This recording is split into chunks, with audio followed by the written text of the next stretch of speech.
Aquí hay una pregunta que dice, ¿por qué usted, Juan Bosco, no promueve o encabeza un partido político con laicos católicos comprometidos?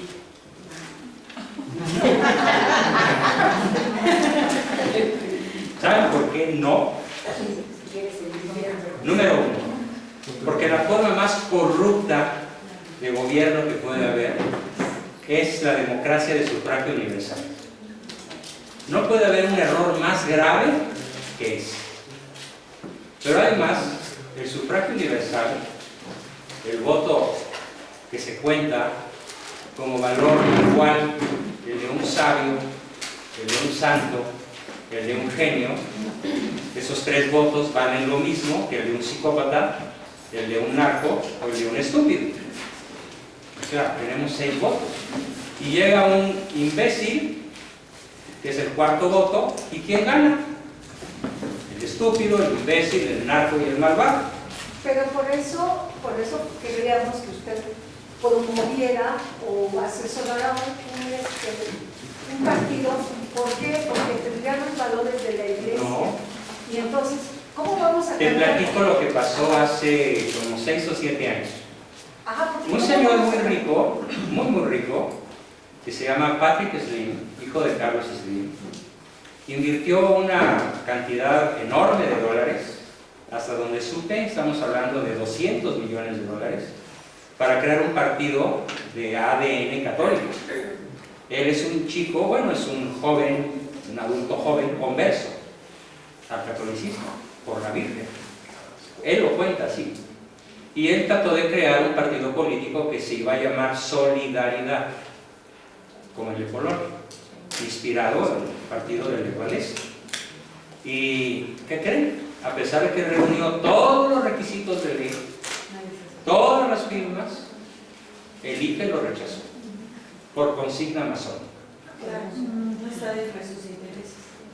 No, al contrario, era terriblemente peligroso para sus intereses. A mí me tocó un papel muy importante en ese posible partido que hubiera existido, que fue el de seleccionar a la gente. A mí me tocó seleccionar dirigentes como psicólogo. Me contrataron para eso y me pagaron bien para eso. Para yo decir, este no, este quién sabe, este sí pero con reservas, este de ninguna manera, y los dirigentes me hicieron caso. Tuve un papel importante, pero a la mera hora fue un esfuerzo tirado a la basura y él perdió todo su dinero. Pero valdría la pena retentarlo, ¿no? No vale la pena.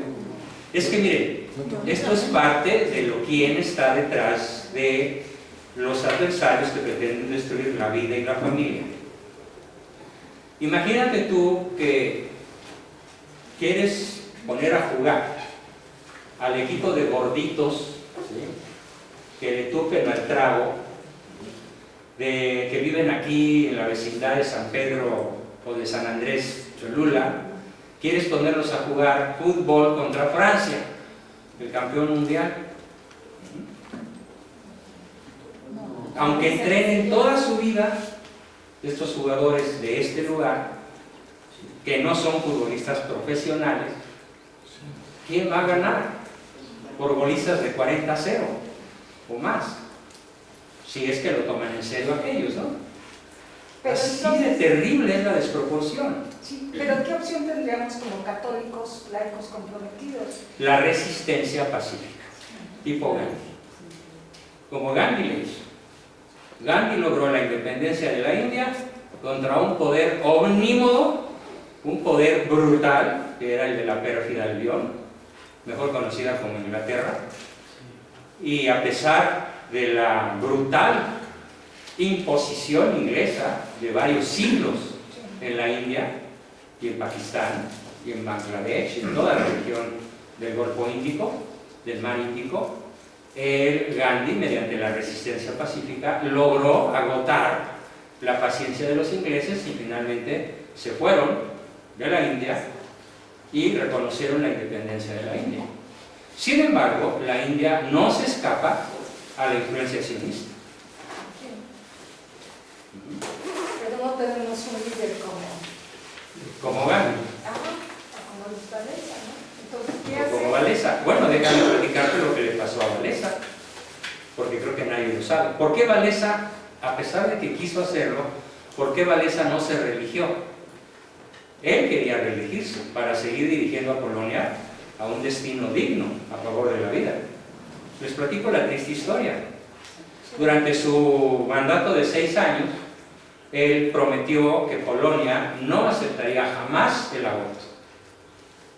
Y entonces los visitadores del Banco Mundial fueron con él y le dijeron: piénsalo bien, porque algo le puede pasar a tu país si no te abres a la modernidad del aborto voluntario y con protección del Estado para bla, bla, bla, bla. Ya sabemos todo el discurso de la ideología de género, ¿no? Y él dijo: sobre mi cadáver. Bueno, ¿qué le pasó a Wałęsa? Pues fue sobre su cadáver. Lo que le pasó es que todos los bancos mundiales, la Organización Mundial del Comercio, el Banco Mundial, la ONU, todos los centros de poder se pusieron de acuerdo y le negaron los créditos a Polonia. Así de fácil. Y empezó a haber pobreza y carestía y devaluación y violencia y saqueos de supermercados e insatisfacción de los polacos que él había llevado a la libertad respecto del oso ruso. Wałęsa es el gran libertador de la Polonia moderna, y los mismos que lo llevaron a la presidencia en el siguiente periodo presidencial votaron en su contra. Los mismos católicos de Polonia ya no reeligieron a Wałęsa, y Wałęsa, como persona virtuosa, pues regresó a trabajar a los muelles de Danzig, de cargador o de electricista o de lo que fuera, y sin guardias presidenciales, como simple ciudadano. Pero defendió la vida. Pero defendió la vida, y por supuesto que rendirá maravillosas cuentas cuando esté ante el juez supremo. Él no se vendió, a pesar de que sabía que nuevamente el socialismo iba a regresar a Polonia, y regresó el socialismo, porque los católicos poloneses no fueron congruentes con su propia fe y eligieron a un gobernante socialista, que por supuesto legalizó el aborto. Entonces, nosotros los mexicanos con igualito nosotros con el mal. Católicos mexicanos, de esos 32 millones, pongan ustedes que 28 o 25 se reconozcan católicos e hicieron lo mismo que los polacos, la misma traición a sus principios, de su propia fe, en gran medida por ignorancia, y ahorita vamos a explicar el origen de esa ignorancia. Entonces, yo ni loco voy a encabezar un movimiento que sé que está condenado al fracaso. Es más, me han ofrecido la gubernatura de mi tierra, de Baja California Sur, donde yo nací. Por supuesto que no. ¿Por qué? Porque es entrar al círculo de poder, y ahí es o plomo o plata. O te alineas O te aclimatas o te aclimuetas. Y yo prefiero seguir siendo cabeza de ratón que cola de león. Sí, encabezo grupos, soy líder, inquieto conciencias, manejo grupos en muchas ciudades de aquí y de Estados Unidos. Me están llamando de Nicaragua, perdón, de Costa Rica y de Colombia, y voy a ir con mucho gusto, y de Argentina también, y de Brasil, es el colmo. Pero pues ya necesito clonarme, ¿no? Por fortuna tengo buenos seguidores que son, bueno, buenos continuadores. Uno de ellos es mi hijo Juan, que llena bien mis zapatos, ¿sí? Es mi continuador oficial de todo lo que yo estoy haciendo. Pero sí, evidentemente no voy a formar un partido político de ninguna manera, porque no creo en la democracia de sufragio universal. Yo fui formado en la escuela de Santo Tomás de Aquino, para quien la mejor forma de gobierno es el gobierno de los aristócratas del espíritu, no de los aristócratas de nobleza, en el sentido tradicional, el conde y el marqués, y el rey, y el vizconde y el emperador. No. Aristóteles ya lo planteaba, Sócrates ya lo planteaba, y desde luego la doctrina atomista es: ¿quién tiene derecho a gobernar a las naciones? Sócrates dijo: el hombre sabio. Y Sócrates convenció al Senado griego de que los sabios fueran los gobernantes de Atenas. ¿Y qué pasó con los hombres sabios? Se corrompieron. se corrompieron. Le hicieron de Grecia un muladar. Y Aristóteles, 150 años después de Sócrates, corrige a Sócrates. Dice, lo que pasa es que mi maestro se equivocó. El gobierno de las naciones lo deben tener los hombres sabios que además de sabios sean virtuosos. O los virtuosos que además de virtuosos sean sabios. O sea, la virtud y el conocimiento. Y la doctrina aristotélica la toma Santo Tomás y la confirma, la bautiza. O sea, ¿quién tiene derecho a gobernar a una nación, a un pueblito, a un país o al globo terráqueo? El hombre bueno, el hombre virtuoso, que además es un hombre sabio. O el hombre sabio, que además es un hombre virtuoso. Pero si no, también luego por eso entra el dicho de que los pueblos tienen los gobiernos que Por se merecen. supuesto, aunque hay una excepción.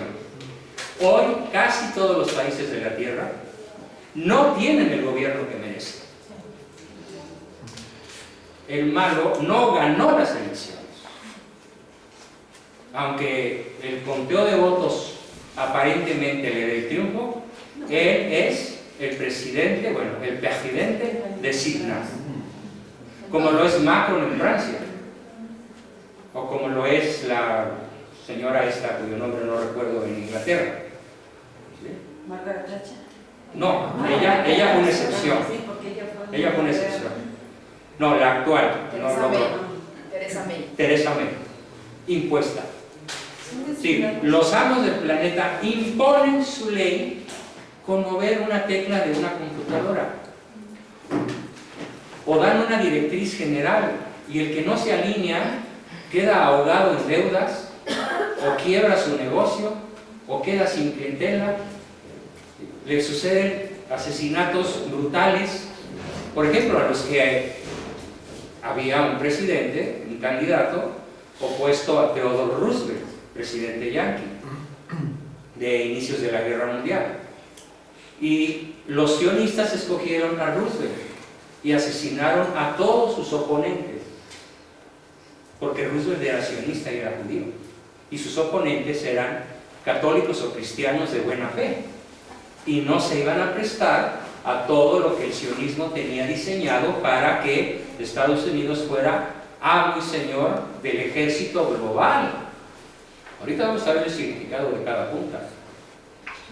Entonces, no importa qué nación piensen, piensen en Argentina, en Brasil, en Chile, en Costarrica, de las ingratas. Todo gobernante actualmente o se alinea o lo alinea. Finalmente se supone que nuestro país, como todos otros países, como dice usted, desde antes que incluso empiecen el proselitismo y demás, mucho antes, ya saben quién va a ser. Ya saben quién va a estar, ya saben la famosa quién va a alternancia la decidieron ellos y en tan el es 2000. así que se supone, entre comillas, que si a Estados Unidos no le convendría tener un país como vecino de un toque socialista como se puede marcar AMLO, y a la hora que gana se queda callado, claro, y no mueve un es porque dedo. ya está decidido. Ya le marcado. dijeron a Trump, lo Claro. tratas bien y Está calladito te ves marcado. más bonito. Y luego también se rumora que detrás de todo esto es que finalmente sigue estando el PRI, ¿no? Estamos bajo los hilos de Salinas de Nada más hay Gortari, que ver los nombres. los hilos de Salinas de Gortari, El 98%. Bartlett es uno de los dinosaurios del PRI. ¿Sabes cómo se llama realmente Bartlett?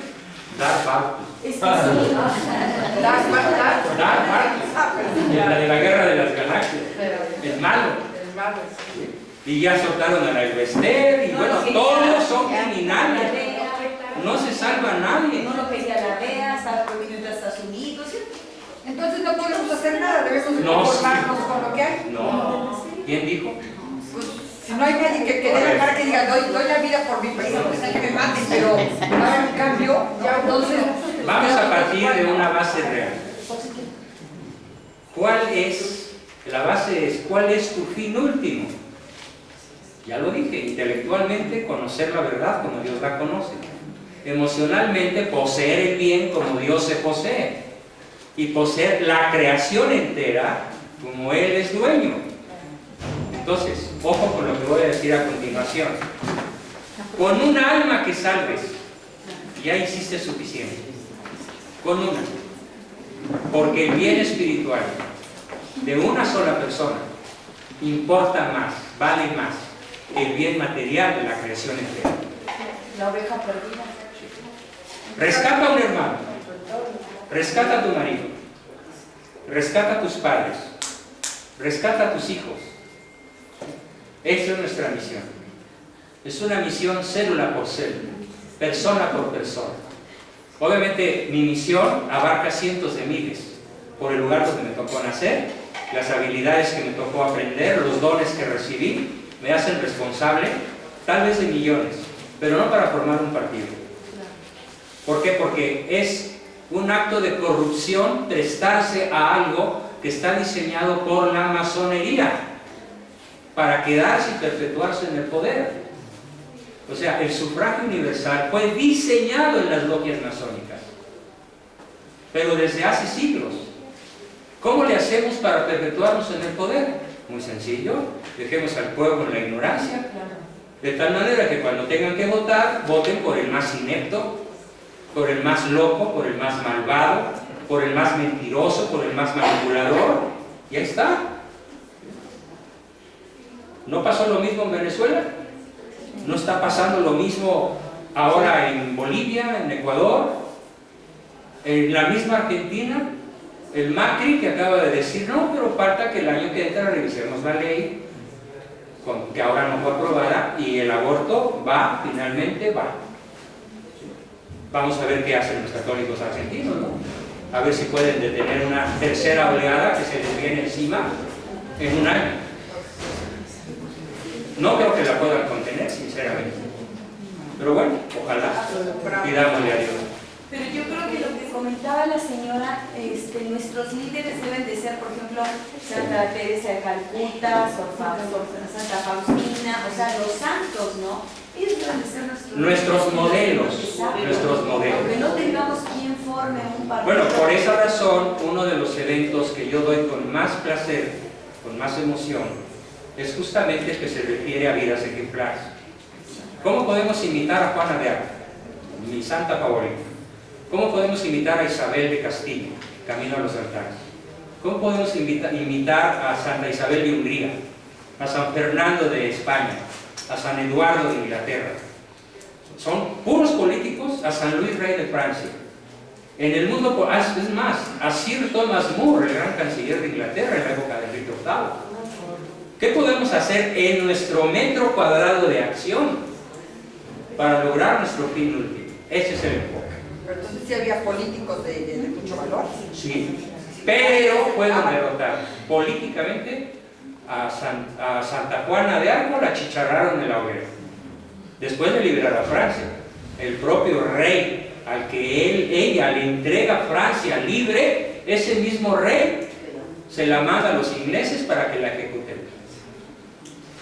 Sir Thomas More le corta la cabeza. Bueno, y así, como Jesús dio la vida por nosotros. Claro, entonces el santo, ¿qué nos toca hacer? Pues dar la vida por México. Por eso cuando me dicen, oye, Juan, corres mucho peligro, me vale gorro. O sea, no me importa. Yo voy a estar vivo hasta que Dios quiera. Y yo voy a hacer mi parte porque yo quiero hacer mi parte. Sin importar viento y marea. Yo crecí con dos lemas que me transmitió mi padre. Un día abrí un libro que él acababa de sacar a su venta, era la Eneida de Virgilio. Y en la portada decía Eneida, autor Virgilio. Y en medio había un lema, entre comillas, y decía Fortuna audaces juvat. Oye papi, esto está en latín, ¿verdad? Yo tenía como nada. Dice, sí, hijo, está en latín. ¿Me lo traduces, papi? Sí, como no, pero espero que te sirva para toda tu vida. Pues, ¿qué significa? La fortuna sonríe solo a los audaces. Primer lema. Pasan 2 o 3 años y veo otro libro del mismo Virgilio, con otro lema.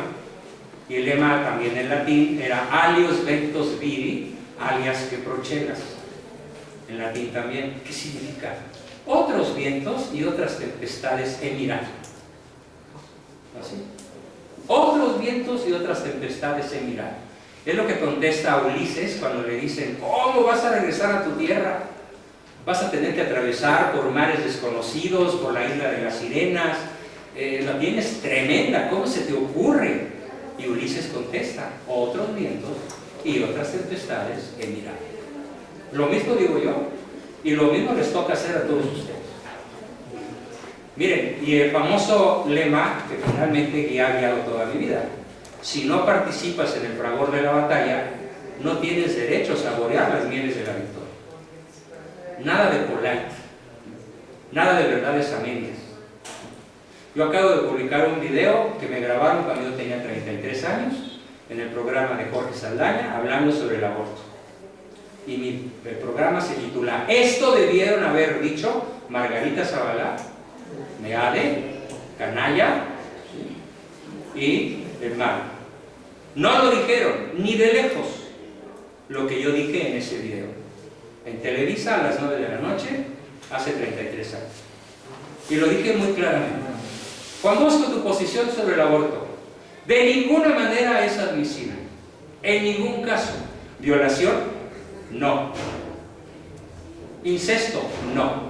Por ningún motivo el aborto es admisible, cuando es intencional y por motivos de los que en realidad son pretextos para cerrarse a la vida. No, pero empezó la discusión y yo dije clarísimamente: no estoy hablando como abogado porque no lo soy, no estoy hablando como científico porque no lo soy, estoy hablando como cristiano y como tal es inadmisible. Por supuesto la lluvia de improperios se desgranó encima. Yo nomás me reí y seguí debatiendo. Eso es lo que nos toca, dar testimonio, pero aplican restricciones. En primer lugar, no podemos dar testimonio si no sabemos todo esto. Si no conocemos el tamaño del adversario, si no conocemos todo lo que los anticatólicos, los masones dicen de nosotros. Por ejemplo, yo publico cualquier artículo en la red y luego, ¿y qué tal? ¿Por qué no hablas de los curas pederastas? No, sí voy a hablar de los curas pederastas. A ver, ¿quién me dice el dato exacto de cuántos funcionarios públicos pederastas hay por cada cura pederasta? Dato que saca la ONU. Un adversario da el dato. Ni siquiera el dato viene de la Iglesia Católica. El dato viene del adversario. ¿Alguien sabe la cifra? 32. 32 funcionarios públicos pederastas por cada sacerdote pederasta. Pero cada vez que se declara pederasta a un cura de la iglesia, arman un irigote del tamaño del planeta. Y cada vez que se descubre a un funcionario público con el mismo vicio nefando, nadie sabe nada, nadie dice nada y todo lo tapan. Pero la proporción es brutal. O por ejemplo, ¿por qué no hablas de las malditas riquezas del Vaticano que alcanzarían a darle de comer a todos los pobres de la tierra? ¿Alguien sabe cómo se contesta a ese ataque? Sí. ¿Cómo? Uno, primero, vamos a comprobar las ganancias de Walmart, de Coca-Cola, de esas empresas y transnacionales tan grandes, a ver si ellas pueden acabar con la pobreza del mundo, número uno. Número dos, a ver, en primera, nuestra iglesia es una iglesia rica, entre comillas. ¿Por qué? Porque antiguamente cuando entraba una monja, entraba un sacerdote, había dotes donde se regalaba, la familia entregaba hasta obras de arte, entregaba cosas de oro, por eso también juzgan mucho que nuestra iglesia tiene mucho oro, mucho arte, muchas cosas. Ese no es el argumento principal. Es muy bien lo que dices, pero el argumento principal es el siguiente: la institución más rica del mundo en obras de caridad es la Iglesia Católica. Si solo África perdiera sus escuelas católicas, el 40% de la población de África no tendría escuela. ¿Quién sabía ese dato? El 40% de los niños africanos, hasta la universidad, no tendrían escuela. No, porque ahí esas son las cosas que precisamente no salen a la luz. Así es. Otra, a ver, no nos chupemos el dedo. Las riquezas del Vaticano tienen una característica que ninguna otra riqueza tiene. No son riquezas bursatilizables. O sea, su valor en libros, ¿saben cuánto es? 0. Es invaluable. Son invaluables. Entonces no se pueden comercializar porque son tesoros de la humanidad. O sea, ¿cuánto vale bursátilmente la Basílica de San Pedro? Nada. No tiene valor de lo invaluable que es. Entonces, ninguna riqueza de la iglesia tiene valor bursátil. Punto. Entonces, no juega en las finanzas de la tierra. Pero a veces sí la hacen jugar. ¿Alguien sabe por qué tuvo que renunciar Benedicto XVI? Que lo querían meter a la cárcel No. porque lo pusieron. No, esa no fue la razón.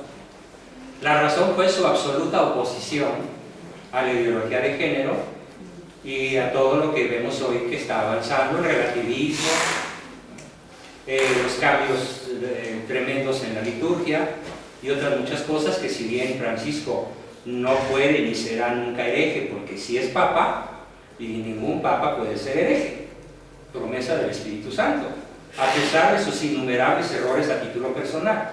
Sí, él ha causado confusión y se lo han dicho los mejores obispos y los mejores cardenales de la tierra, sobre todo los que le escribieron la famosa Dubia, ¿sí?, que además nunca se dio el gusto de contestar.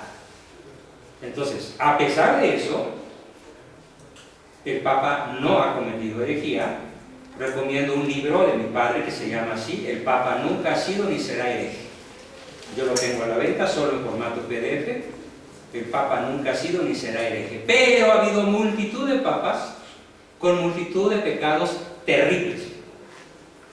No menos de unos 30 o 40 papas, aparte de los antipapas que hubo, han cometido crímenes espantosos.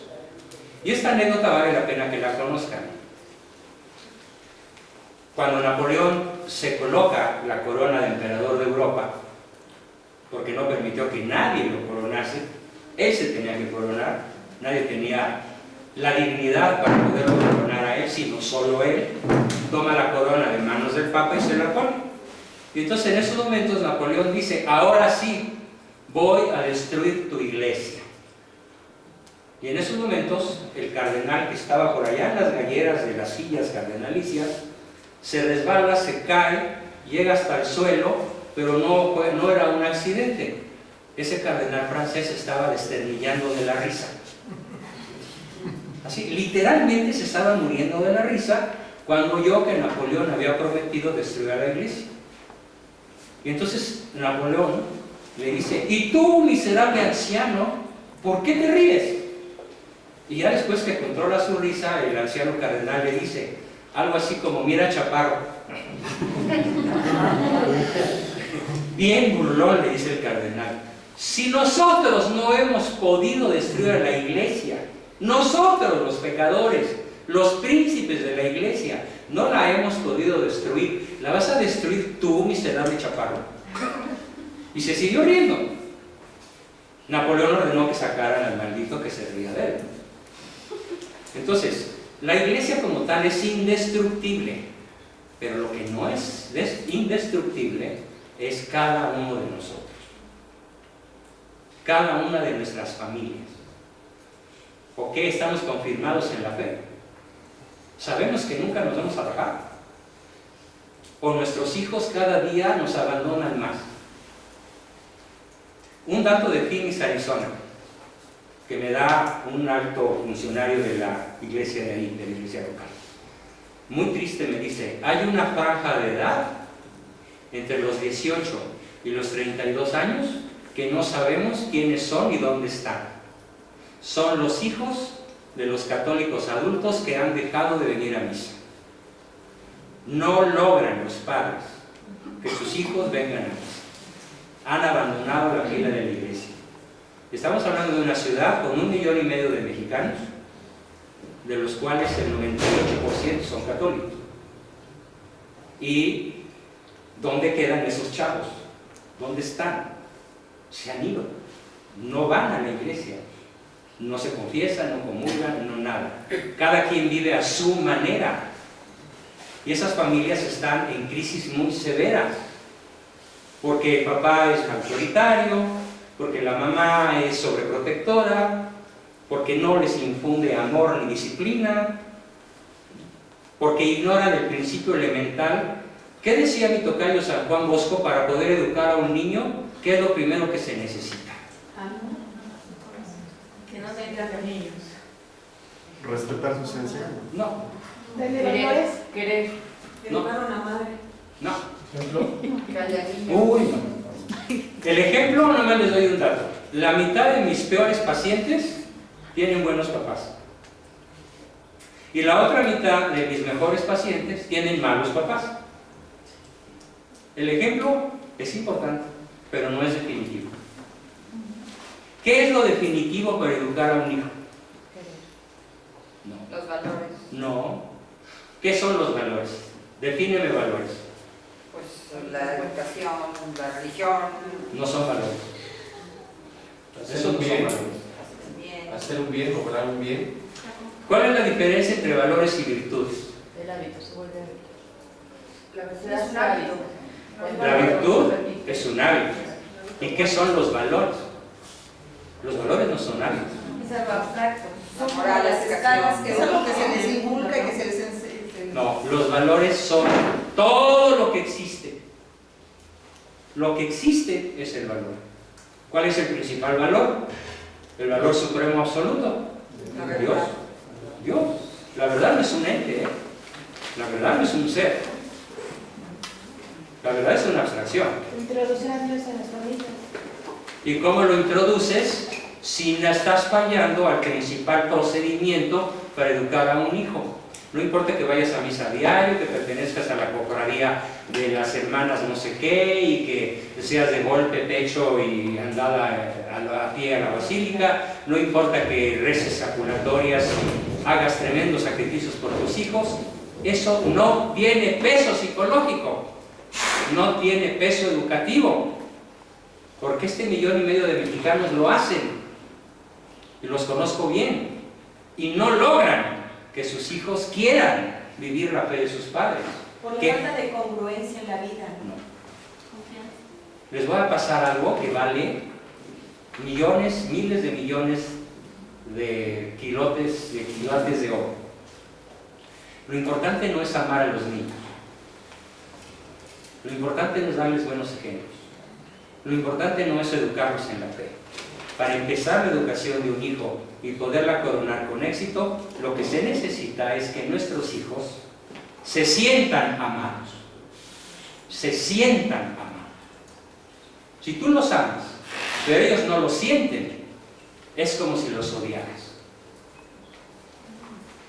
Y uno de los errores más graves que cometen los papás católicos, son muchos, pero voy a enumerar los 3 más importantes. Número 1, cuando el niño se porta mal, la mamá se enoja, ¿sí o no? Sí. Es contra toda educación. Si tú te enojas con tu hijo cuando se porta mal, el resultado que vas a obtener es reforzar la conducta negativa. Con más gusto se porta mal, si tú te enojas con él. Si lo castigas, error 2, castigarlo con rabia, coraje o indignación o molestia. El hijo va a refrendar su adicción a la mala conducta. Si lo castigas con ira, con coraje o con resentimiento porque se portó mal. En vez de educarlo, lo deseducas. En vez de hacer lo que quiera obedecer, que quiera seguir la ley natural, la ley de Dios, lo haces un rebelde de corazón. ¿Por qué? Porque no siente tu amor. Él podrá decir, sí, ya sé que mi mamá me quiere, pero me cae gorda. ¿Por qué te cae gorda tu mamá? Uy, pues porque llego a mi casa de la escuela y lo primero que me dice es, cámbiate, haz tu tarea, no hables mientras comes, lávate las manos, córtate las uñas, no veas televisión, no. Ay, doctor, parece que mi mamá es jefa de control de calidad de una fábrica. La odio. Yo soy terapeuta y todos los días me enfrento a una infinidad de niños, jóvenes, adolescentes y adultos que no sienten el amor de sus padres, aunque existan. Pero eso es ahorita, porque antes, hace muchos años, igual te castigaban pegándote o alguna cosa con un grito. Y obedecía uno y... No, yo no obedecí, yo me rebelé. Yo me rebelé. Y todos mis hermanos nos rebelamos. Pasaron muchos años para que hubiera una reconciliación. Y la que se dio primero fue mi mamá. Un día me habló, después de escucharme por la radio, Me escuchó 10 años seguidos. Me escuchaba 2 veces por semana en el programa de Gerardo Canseco que se llamaba Excelencia Personal. Y yo cada vez que hablaba de temas educativos pensaba, tómala Guadalupe. Se llamaba mi mamá. Ahí te va. Y ahí te va. Y un día me habla, después de que me habían dicho que no me quería volver a ver en todos los días de mi vida, porque yo era la oveja negra. Y un día levanto el teléfono, me dice, Juan Bosco. Digo, mamá, sí, soy tu mamá. Y ahí va a colgar. Dice, alcanzo bien. Hijito, no cuelgues, nada más te hablo para pedirte perdón. Así fue mi mamá. Regresé a la bocina, ya estaba yo temblando, yo tenía 33 años. ¿Por qué me quieres pedir perdón, madre? Dice, porque acabo de entender finalmente, después de oírte hablar de mí 10 años, que nunca te sentiste amado. Bueno, todavía me da el taquicardia de acordarme de esa escena, ¿no? ¿Dónde estás, madre? En tal parte, no, te quiero ver ahorita. Ella todavía era una, a ver si yo tenía 33 y ahorita tengo 75, réstenle, y ella tenía la edad de la que se murió, menos ese lapso. Todavía tuvimos varias décadas de una extraordinaria relación.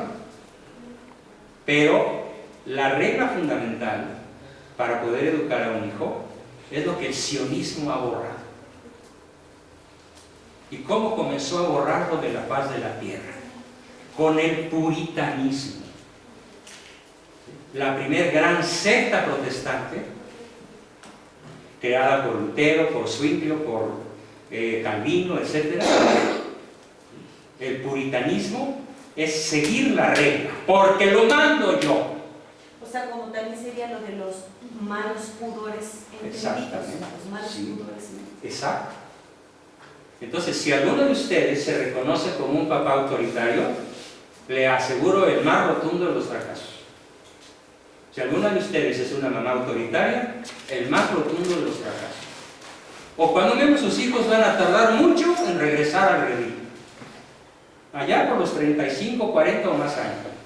Cuando digan, porque yo lo decía, no, pues es que si lo veo con objetividad, mi mamá sí me quiere, sí me ama.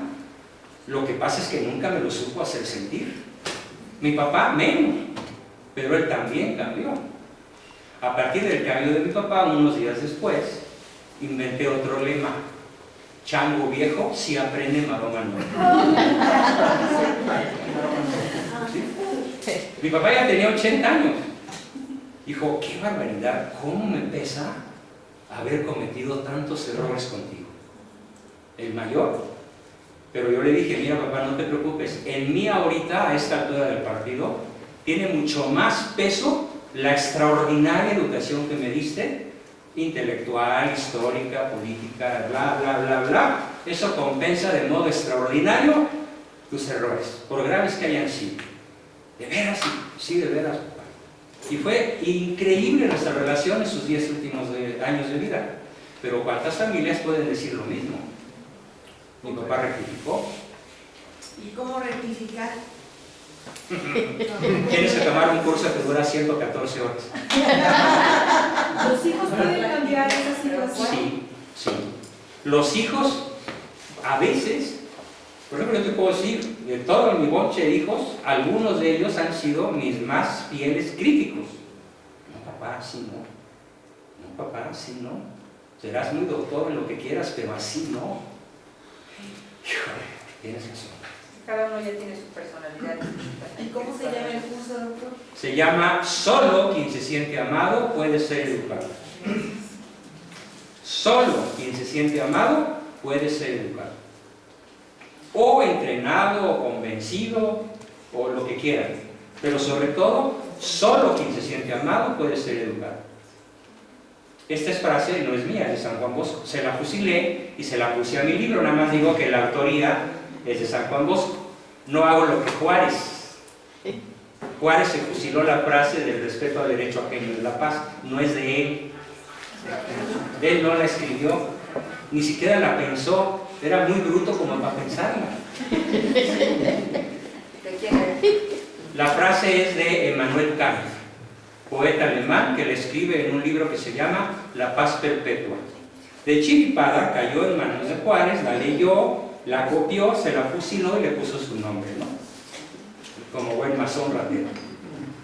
Es de las cosas que deben saber mexicanos. Él no escribió esa frase. Bueno, entonces, aquí hay muchas preguntas, voy a apresurar. Falta el tercer punto. Primero, no retires el afecto. Nunca. Yo podría decir esto: mami, cuando peor me porte, ámame más, porque es cuando más te necesito. Cristo no odia al pecador, Cristo odia el pecado, pero ama al pecador y da su vida por él. Una buena madre, un buen padre no hacen sentir rechazo a sus hijos. Al revés. La ley del hielo, ¿no? Menos, es lo más terrible, aplicar la ley del hielo. Es la tercera. Si tú optas por la indiferencia afectiva con tus hijos, los estás echando de cabeza al infierno, literalmente. A las drogas, al sexo sin amor, a las armas, a la violencia, a las adicciones, a la pornografía, a todos los vicios habidos y por haber. Si ellos sienten que te enojas con ellos, si los castigas con ira y si recurres a la indiferencia, los echas literalmente a la perdición. Va a pasar mucho tiempo para que los mejores de ellos quieran regresar a la ruta del bien. Esto no es más que la punta del iceberg de una respuesta a muchas preguntas que aquí están. El sionismo, ¿quién está detrás de la destrucción de la familia? El demonio. Sí, pero bueno, ya sabemos que es el príncipe de este mundo, pero lo que tenemos que conocer es a nuestros adversarios de carne y hueso y cómo operan. La masonería. Sí, pero ¿quiénes son? ¿Cómo se llaman? ¿Dónde están? ¿Qué hacen? ¿Qué hacen? Los judíos. Después de la comida vamos a proyectar, espero que ya haya internet. Ojalá se pueda, y si no, conectado. Del teléfono con... ¿Ok? Para proyectarles dónde, quiénes son, cómo se llaman nuestros adversarios. Vamos a ver alguna otra pregunta. Por ejemplo, dice... Programas de estudio sugerido. Bueno, lo que yo sugiero, en primerísimo lugar, perdón que se lo diga, pero es para eso los he hecho, la lectura y el estudio o la asistencia al taller es solo quien se siente amado puede ser educado. Y si no pueden asistir, está el libro, así se llama mi libro, me lo pueden pedir.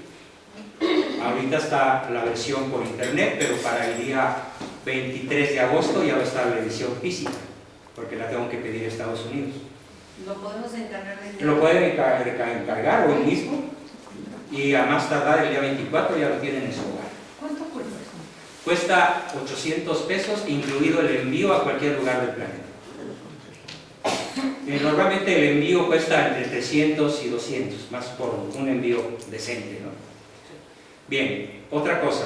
Recomiendo la lectura de mi libro que acaban de comprar casi todos, o todos, de Solo la persona virtuosa es feliz. Miren, el adversario, el mal en el mundo, ha procurado hacer lo siguiente. Contesto esta pregunta, muy valiosa. Hoy, ¿cómo se llama a la persona buena? ¿Cómo se llama a la chica casta? ¿Cómo se llama al estudiante dedicado? ¿Cómo se llama al marido leal?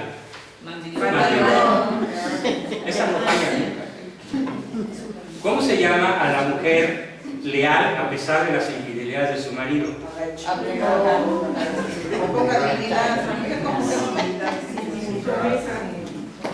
¿Cómo se llama al político honesto?